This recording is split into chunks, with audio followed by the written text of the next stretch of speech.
नमस्कार दोस्तों। बैगन की खेती में अगर पौधे ऐसे दिखे हरे भरे, ढेर सारे फूल और भारी भरकम फल लटके हुए तो मजा ही आ जाता है। लेकिन ऐसे शानदार उत्पादन के लिए सिर्फ अच्छे पौधे ही नहीं, बल्कि सही समय पर सही तकनीक से स्टैकिंग करना भी जरूरी होता है। तो आज इस वीडियो में हम आपको बैगन की खेती में 3 अलग-अलग स्टेज पर स्टैकिंग करने के तरीके दिखाएंगे। हर स्टेज का अपना महत्व और अगर आप इन्हें सही तरीके से करेंगे तो आपके पौधे ज़्यादा समय तक स्वस्थ रहेंगे और उत्पादन भी कई गुना बढ़ जाएगा। दोस्तों, ये पौधे जून में लगाए गए थे और अगस्त से ही इसमें फ्रूटिंग हो रहा है। पर इसका स्टैकिंग हम लोग शुरुआत में नहीं किए थे। अब जाकर के जब इसमें फ्रूटिंग के वजह से ब्रांच टूटने लगे, क्योंकि काफ़ी ज़्यादा फ्रूटिंग हो रहा है, तो हम लोग इसमें स्टैकिंग किए हैं। इसका तरीका बाकी स्टैकिंग मेथड से बहुत ही अलग है। ये पौधा जो आप देख रहे हैं, ये अगस्त में लगाया गया था, जिसे सही समय पर स्टैकिंग किया गया है और अभी इसमें एक लेयर का स्टैकिंग है। इसके बाद जब पौधा और ग्रोथ होगा, तब इसमें दूसरे लेयर का भी स्टैकिंग करना पड़ेगा। शुरू से ही स्टैकिंग करने से पौधों में अच्छा ग्रोथ आता है। और ये पौधा अभी 55-60 दिन के हैं और इसमें अभी-अभी जस्ट फ्रूटिंग स्टार्ट हुआ है। लेकिन इसमें भी हमें स्टैकिंग करने में थोड़ा लेट हुआ, पर इसमें हम लोग लगभग 60 दिन से पहले स्टैकिंग कर दे रहे, जो कि एक सही समय होता है ग्राफ्टेड बैगन में स्टैकिंग करने के लिए। तो दोस्तों, आज इस वीडियो में हम लोग डिटेल में देखेंगे कि तीनों स्टेजेस में किस तरह से आपको स्टैकिंग करना है, किन बातों का ध्यान रखना है और किस तरह के प्रिकॉशंस लेने हैं आपको स्टैकिंग करते समय, और दूरी कैसे मेंटेन करना है। तो आइए बिना समय गवाए शुरू करते हैं बैगन की खेती में स्टैकिंग के रहस्य जानने का सफर, ताकि पौधा आपका स्वस्थ रहे और उत्पादन आपको मैक्सिमम मिल सके और आपका मुनाफा खेती से अच्छा खासा हो सके। सबसे पहले बात करते हैं उन पौधों की जिन्हें हमने 1 जून को लगाया था। अगस्त तक आते-आते इनमें खूब फल लगने लगे। शुरुआत में तो सब कुछ सही लग रहा था, पौधे अच्छे से बढ़ रहे थे, फूल और फल लगातार आ रहे थे। लेकिन जैसे-जैसे पौधे 4 से 5 फीट ऊंचे हो गए, असली परेशानी शुरू हुई। ना कटाई करने की जगह बची, ना स्प्रे करने का रास्ता। धीरे-धीरे पौधे गिरने लगे, शाखाएं टूटने लगी और पौधे फंगल बीमारियों के लिए और भी संवेदनशील हो गए। यहीं पर हमने स्टैकिंग करने का फैसला लिया। हालांकि ये थोड़ा लेट हो गया था, लेकिन फिर भी काम किया। हमने खेत में 10 से 12 फीट पर बांस गाड़े और 6 फीट की ऊंचाई पर, यानी पौधे की ऊंचाई के बराबर, रस्सी कसकर बांध दी। इसके बाद हर पौधे की मुख्य शाखाओं और कुछ जगहों पर ग्रुप में शाखाओं को ध्यान से धागे से बांधा गया, ताकि फूल और फल बिल्कुल सुरक्षित रहे। ऐसा करने से फायदा तुरंत दिखा। पौधे सीधे खड़े हो गए, शाखाएं टूटनी बंद हो गई, कटाई और स्प्रे करना आसान हो गया। और सबसे बड़ा फायदा ये हुआ कि हवा और धूप आसानी से पौधे के बीच से गुजरने लगी, जिससे फंगल रोग फैलने का खतरा कम हो गया।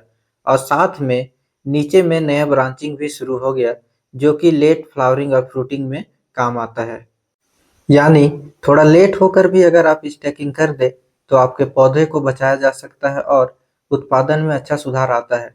क्योंकि पारंपरिक तरीके से लगाए हुए बैगन के मुकाबले ग्राफ्टेड बैगन लंबे समय तक उत्पादन देते हैं। इसी वजह से इनमें नए ब्रांचेस का ग्रोथ होते रहता है और पुराने ब्रांचेस में मैच्योर होकर फ्लावरिंग और फ्रूटिंग कम हो जाता है।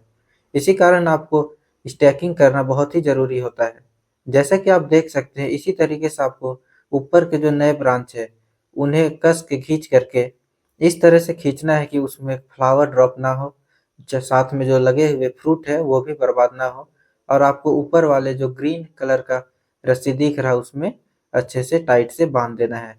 इससे होगा कि नीचे से जो नए ब्रांचेस निकलेंगे, उन्हें नीचे में अच्छे से हवा और धूप मिलेगा, तो वो ग्रोथ होगा अच्छे से। और इस तरीके से सपोर्ट देने से आपका ना ही फ्लावर झड़ेगा और फ्रूट सेटिंग भी बहुत अच्छे से होगा।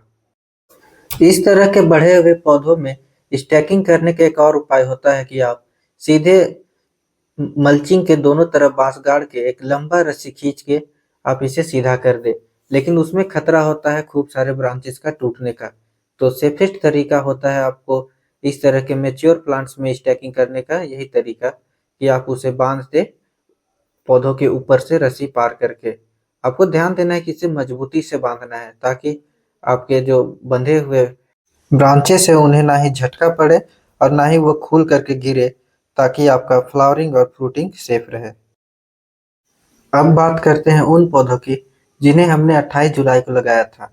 ये पौधे लगभग 40 दिन के हो चुके थे और इसी समय इनकी ऊंचाई लगभग 1.5 से 2 फीट तक पहुंच चुकी थी।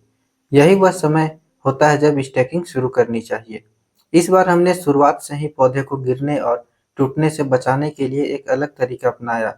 खेत में 10-12 फीट की दूरी पर मजबूत बांस गाड़ दिए और उनके सहारे जेड शेप पैटर्न में धागे बांधे गए। यानी रस्सी कभी दाएं तो कभी बाएं क्रॉस करते हुए पौधे के बेस से गुजरती है। इससे हर पौधे दोनों तरफ से सपोर्ट पे आ जाता है और गिरने की संभावना बिल्कुल कम हो जाती है। इस तरीके से कुछ फायदे तुरंत नजर आए। पौधे शुरुआत से ही सीधा और मजबूत खड़े रहते हैं। हवा, बारिश या तेज धूप में भी शाखाएं टूटती नहीं है। पत्तियों और टहनियों के बीच एयर सर्कुलेशन बना रहता है, जिससे फंगल रोग का खतरा कम होता है। मिट्टी से पौधे का सीधा संपर्क नहीं होने के कारण फ्रूट रॉट भी काफी हद तक रुक जाता है। और सबसे जरूरी, हार्वेस्टिंग और स्प्रेइंग आसान हो जाता है। और शुरुआत से ही स्पेस होने की वजह से नीचे से भी अच्छा ब्रांचिंग होते रहता है, नए नए ब्रांचिंग आते रहते हैं। लेकिन काम यहीं खत्म नहीं होता। जैसे जैसे पौधे की ऊंचाई 3-4 फीट तक जाएगी, उसी जेड से पैटर्न में ऊपर की लेवल पर भी धागे बांधे जाएंगे। इसे आप सेकेंड लेवल स्टैकिंग कह सकते हैं। इससे ऊपर की शाखाओं और फल को भी बराबर सहारा मिलता रहेगा। उसके बाद अगर फिर से जरूरी पड़ेगा तो हमें ट्रेलिस मेथड के हिसाब से ऊपर से एक रस्सी पार करके जो टॉप में पहुंचे हुए ब्रांचेस होंगे, उन्हें सपोर्ट दिया जाएगा। और जब जिगजैग पैटर्न बनाने के बाद सारे रस्सियों को एक बार अच्छे से सपोर्ट देने के लिए इस तरीके से बेड के आखिरी छोर में एक मजबूत बांस गाड़ के सबको खींच दिया जाता है। क्योंकि इतना भार संभालने के लिए जो रस्सी आप दे रहे हैं, उस रस्सी को अच्छे से बंधा रहना भी बहुत जरूरी होता है। यानी इस स्टैकिंग पद्धति से आप पौधों को बेस से लेकर टॉप तक सपोर्ट दे सकते हैं और पूरे सीजन भर बैगन की खेती को बिना रुकावट और बिना नुकसान के चला सकते हैं। इस पद्धति से बैगन की चारों तरफ से सपोर्ट हो जाता है, जिस वजह से एक भी ब्रांच आपके बेड्स के बीच में नहीं आता है, तो उनको तोड़ने में भी आपको कोई दिक्कत नहीं होता है। और इस मेथड से एक बहुत ही अच्छा बेनिफिट होता है कि आपके बेड्स के बीच का जो स्पेस है वो हमेशा खाली रहता है, जिस वजह से आप प्लांट्स का अच्छे तरीके से ऑब्जर्वेशन कर सकते हैं। आप एक बार फिर से ध्यान से समझ लीजिए। सबसे पहले आपको बाम्बू गाड़ते वक्त यह ध्यान देना है कि आप पौधों के बिल्कुल सामने नहीं गाड़ना है बाम्बू को। आपको दो पौधों के बीच में जो स्पेस होता है वहां पर गाड़ना है, ताकि अगर बारिश का पानी आपके बाम्बू के होल्स में जमे तो वो फंगल डिजीज आपके पौधों तक ना पहुंचा पाए। दूसरा है कि आपको बहुत टाइट से बाम्बुओं में रस्सी को पार करके आखिरी छोर तक ले जाना है और आखिरी छोर में भी एक बहुत अच्छा सपोर्ट देना है। और इसके बाद आपको ध्यान देना है कि अगर कोई ब्रांच आपके स्टैकिंग के रस्सी से बाहर आ जाए तो उसको आपको हैंड से ही अच्छे से अंदर उसको कर देना है, ताकि कोई भी ब्रांच सपोर्ट के बगैर ना रहे। अब देखिए, इसी तरह से आपको थ्रेड्स में बांधना है ताकि हर एक ब्रांच को अच्छा सपोर्ट मिले, ताकि इस तरह का हेवी फ्रूटिंग और वजन वाले फ्रूट्स को भी वो अच्छे से संभाल ले और ब्रांचेस को किसी भी तरह का हानि ना पहुंचे। और देखिए दोस्तों, सही समय से स्टैकिंग करने से ब्रांच कितना अच्छा से ग्रोथ हो रहा है और ऊपर में बहुत हरा भरा पौधा होने के बावजूद नीचे में बहुत अच्छा से धूप और हवा पहुंच रहा है। यही फायदा होता है अगर आप सही समय पर स्टैकिंग कर देते हैं तो।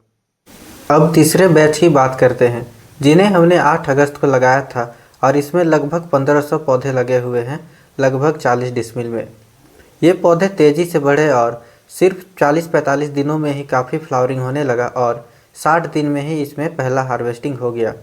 इस समय अगर पौधों को सही सहारा ना दिया जाए तो पूरा प्लॉट गड़बड़ा सकता है, क्योंकि फलों के वजन से पौधे झुकने लगते हैं और टहनियाँ टूटने लगती है। इसलिए हमने 50-55 दिन की उम्र में ही इनकी स्टैकिंग शुरू कर दी। लेकिन इस बार एक चुनौती थी, बांस की कमी हो गई थी। ऐसे में हमें मैनेजमेंट स्मार्ट तरीके से करना पड़ा। हमने 3 तरह से पौधे को सहारा दिया। पहला तरीका जेड शेप पैटर्न जैसा पिछली बार किया था। कुछ हिस्सों में पौधों को क्रॉसिंग धागों से बेस से पकड़कर सपोर्ट दिया गया। इससे पौधे दोनों तरफ से कसकर खड़े हो गए। दूसरा तरीका है स्ट्रेट हेवी रोप। जहां बांस कम पड़े वहां हमने लगभग 30 फीट की दूरी पर बांस गाड़े और उनके बीच एक मोटा रस्सी कसकर बांध दिया। यह रस्सा पौधे के बिल्कुल पास से होकर निकाला गया ताकि पौधे हॉरिजॉन्टली हिल डुल ना सके। यह तरीका बहुत आसान और लो कॉस्ट है, लेकिन सही से करने पर पौधे गिरने से बच जाते हैं। इन तरीकों से हमें कई फायदे दिखे। कम बांस लगने से खर्च भी घटा और काम भी पूरा हो गया। भारी फलन के बावजूद पौधे सीधे खड़े रहे और टहनियाँ टूटी नहीं। पौधों का मूवमेंट रुक गया, जिससे फूल और छोटे फल झड़ने की समस्या कम हो गई। तेज हवा और बारिश में भी पौधे सुरक्षित रहे और हार्वेस्टिंग आसान बनी रही। यानी अगर संसाधन कम हो तब भी थोड़ी सोच और सही मैनेजमेंट से बैगन की खेती में स्टैकिंग प्रोफेशनली की जा सकती है और अच्छा रिजल्ट भी पाया जा सकता है। अगर आप सही समय में स्टैकिंग नहीं करेंगे तो फ्रूट्स के वजन के कारण टहनियाँ इसी तरीके से गिरकर टूट जाती है और फंगल डिजीज़ होने का खतरा बढ़ जाता है। और आपको हमेशा ध्यान रखना है कि पौधों के बीच से ही आपको बांस गाड़ के पार करना है और बिल्कुल सिमेट्रिकली आप बांस गाड़ें ताकि आपको बाद में मैनेजमेंट में आसानी हो। आप यहाँ देखिए, जैसे दोनों पौधों से काफ़ी दूर है बांस, तो अगर बांस में किसी तरीके का बीमारी हो भी तो वो पौधों तक नहीं पहुँच पाएगा। दोस्तों, सिर्फ 1 महीने के लगातार हार्वेस्टिंग से 1 जून को लगाया हुआ पौधा जो कि अगस्त से हार्वेस्टिंग दे रहा है, वो लगभग प्रति पौधा के हिसाब से 8 किलो उत्पादन दे चुका है और अभी ये लगातार उत्पादन दे रहा है और उसमें काफ़ी हेवी फ्लावरिंग भी हो रहा है और फ्रूटिंग भी लगा हुआ है।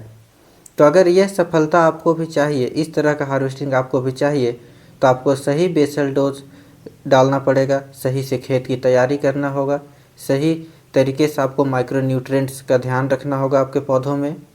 इसके बाद आपको सही स्प्रे शेड्यूल फॉलो करना होगा, आपको प्रिवेंटिव स्प्रे शेड्यूल भी करना होगा और आपको सही तरीके से फर्टिलाइज़र मैनेजमेंट भी करना होगा। और इन सब को करने के बाद सबसे ज़रूरी होता है स्टैकिंग, और स्टैकिंग भी आपको सही समय और पौधे के ग्रोथ के हिसाब से सही तरीके से करना होगा।